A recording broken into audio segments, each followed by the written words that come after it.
Hello, Toad Squad. To Jew22 here. And, there's two things I want to do. One is to do the preview show for the next Super Show, which is Unforgiven.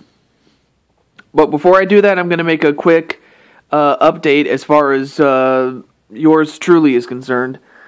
And, I wanted to let you guys know that I am so close to finishing, not college altogether, but just at least the semester for the time being. But I will say that for at least a time, I'm going to be free. So that will mean more opportunities to join in streams. I might even do a stream of my own at some point. I just have to figure out how to do it, and also just to test it out, stuff like that. And then maybe even hang out with some friends, and anyone who's a friend of mine, I'm more than happy to, to join in the fun. And of course, I also respect anyone who is busy with their own lives. But anyway, that's just beside the point. The real point is, I'm very close to finishing school for the time being, and until then I'm gonna be busy, but I somehow find a way to make videos in spite of that. But really, I'm just pushing my luck, if anything else. But that's all I have to say about that. Okay, so now for the big one, the preview show to Unforgiven. Now, it's just going to be a very, very simple show. There's no real premise other than the fact that some of these matches can be unforgiving. But it's really just a loose premise, nothing more, nothing less. But nonetheless, let's get started with the card. Alright, so the first match, our opening match, is going to be between the former heavyweight champion of the world, CM Punk, against another former world champion, and his name is John Cena. Yep. It's going to be John Cena and CM Punk going at each other, just like old times. So for all you WWE fans out there, you would know the animosity between those two. And we'll see who wins out this time around. Alright, next one is going to be for the Intercontinental Championship, held by the new champion, Christian, who's going to be defending that championship for the first time. That would be Christian's younger self. That would be Christian the wrestler, in case you didn't realize. Against one half of the Mario Brothers, the man himself, Mario. So Mario, of course, is the former Intercontinental Champion, and he will look to regain the championship, and it will take place in a tables match. And the rules are very simple. The first man to put his opponent through a table wins the match. It's as simple as that. But, of course, if we go to the time limit and nobody has put the other through a table, then the match is over also, and the championship will be vacated. Because it will end in a draw. But we'll find out if that will ever happen, or if one of those two men will walk out as the champion. And another championship that's going to be on the line is the Women's Championship of the World, as well as the Divas Championship. The Divas Champion is the former Women's Champion, Ryoko. So Ryoko is a former two-time Women's Champion of the World. And if she manages to win the match, not only will she regain the championship, but she will go down in history as the third woman to have 3 championship reigns, and the 3 championship reigns is the record currently held by 2 other women. The first, or actually let's go in reverse chronological order. The last woman to do it was Genetera, named after that would be the YouTuber of the same name, Genetera. She did that in a very short time, whereas the very first one, the first 3-time women's champion, was the great Betty White. Yes, the same Betty White as you remember from the Golden Girls. You might remember her from the Mary Tyler Moore Show. Or you might even remember Betty White in her recent stint with those pranks that she did. But other than that, though, yes, that Betty White.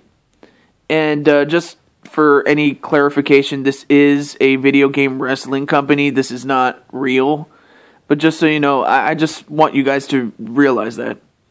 Alright, back in character now. Okay, so if Ryoko wins, she will become the third woman to become the 3-time women's champion and will have tied the record. But in order to do that, she has to get past one of the challengers in Lita who has nothing to lose and so much to gain, as well as the current and reigning and defending women's champion of the world, Candy. That would be Crazy Candy Lady 123 on YouTube, as well as Ryoko of YouTube. I almost forgot to mention that as well. So Candy is going to defend the championship for the first time, and she has to not only fight the former women's champion, but she also has to take on another former champion in Lita. So Candy will definitely have her work cut out for her, but it is what it is.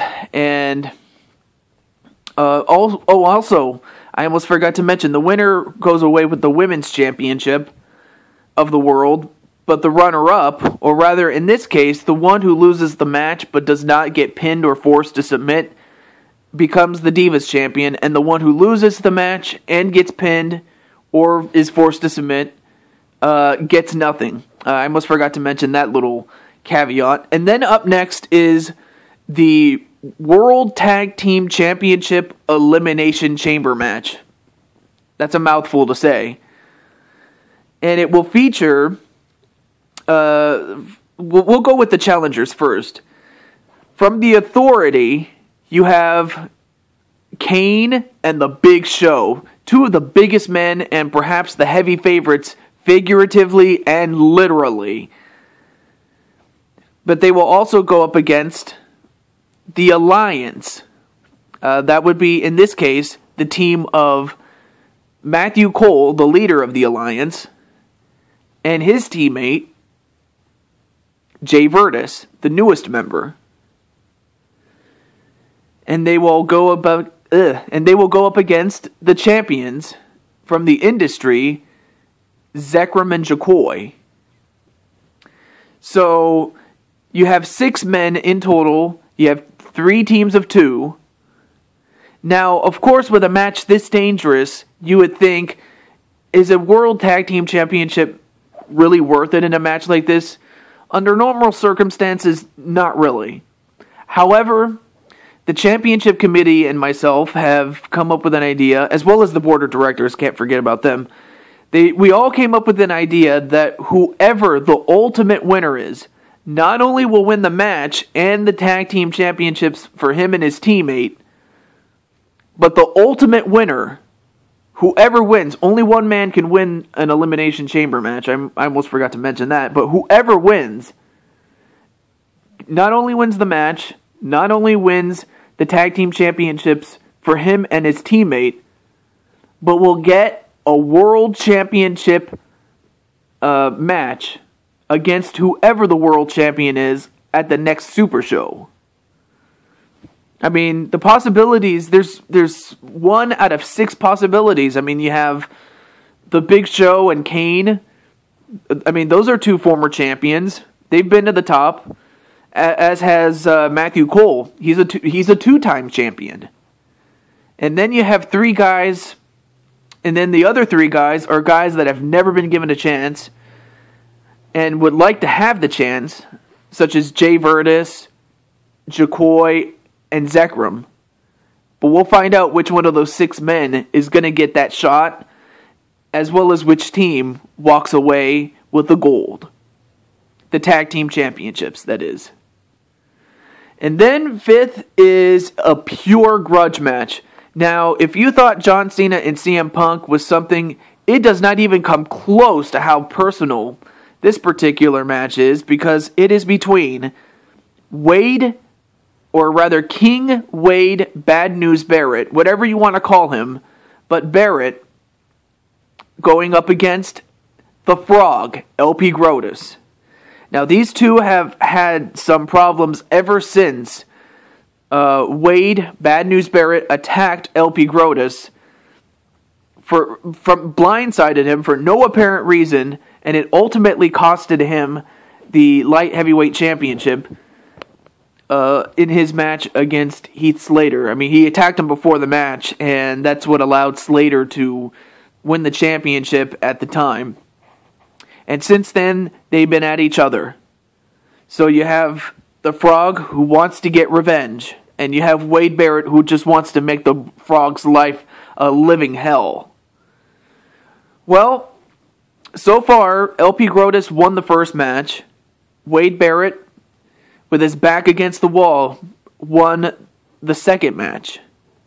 It's even at 1-1. So we have the third match, and whoever wins that will be one step closer to winning the feud between the two. So the real question is it going to be Wade Barrett, or will it be the Frog? We'll find out when this whole thing is over. But I have a feeling that the battle may be over, but the war will only continue. Only time will tell. Okay, I have a little bit of gas today. I'm not sure why. Okay, so up next is the World Heavyweight Championship, as well as for the let me try that again. It's for the United States Championship, as well as the World Heavyweight Championship. Well, first let's introduce the United States Champion in Jake the Snake. And then the World Heavyweight Champion, defending that championship for the first time, is a very good friend of mine, and I'm pretty sure he's a great friend of yours too. And his name is Tanuki Teddy. So, not only do you have those two, but you have a third person. And really the way this match came about, I almost forgot to mention, is that Jake the Snake, being the United States champion, was the number one contender to Tanuki Teddy's World Heavyweight Championship. And Rockhawk 64, that's the third guy's name, was the number one contender to the United States Championship. Now, the championship committee, as well as the board of directors, said, wait a minute. If Jake the Snake was to have two matches, one for the World Championship and one for the United States Championship, he wouldn't stand much of a chance. So instead, what they did was they put all three guys against one another for both championships. Now, unlike the Women's Championship and Divas match I mentioned earlier, this time, however, the winner, of course, becomes the World Champion, and the runner-up becomes the United States Champion. The one who gets eliminated first gets nothing. So with that said, while Teddy and Jake the Snake have something to lose, Rockhawk 64 has everything to gain. But we'll find out who gets to walk out with the championship and who ultimately loses one. If at all. We'll find out when we get to it. And then last but definitely not least is for the World Wrestling Federation Championship. And it will feature the champion, Link. And Link, of course, has been a very strong champion. I mean, he's beaten some of the best that we've offered. At one point, at the Night of Champions, the odds were definitely against him, and yet, as you would expect, Link defied the odds, and he somehow, some way, managed to retain the World Wrestling Federation Championship. However, he faces his gravest challenge in The Undertaker. And of course, The Undertaker, as you all know, is without a doubt the most powerful entity in the World Wrestling Federation. The phenom of the World Wrestling Federation. But more than that, the Undertaker is a legend. Excuse me. I had to slow down there, but of course Link is a legend in his own right, because he is a legend of a certain princess. I mean, after all, even though it's named after the princess, the real hero is Link. So Link will defend the World Wrestling Federation Championship against The Undertaker. And the match is a last man standing match. So neither man can win the match by pinfall or submission. They have to win by knocking your opponent out for the count of 10. Or actually just knocking them off their feet, or rather to incapacitate your opponent to where they cannot answer a 10 count. That's the best way to put it. It's kind of like boxing, actually, in a sense. That's practically the best way to put it. But with that said, that is the Unforgiven SuperShow preview, as well as a little bit of an update of my personal life. But other than that, though, as far as when this match, or rather, not the match, rather, as far as when the Super Show comes out, it will come out anywhere between tomorrow, as of the time that this is being recorded and posted, to all the way up to next week. So be on the lookout for that when it comes out. But until then, this is Taju22 signing off. Alright, I'll see you at the Super Show.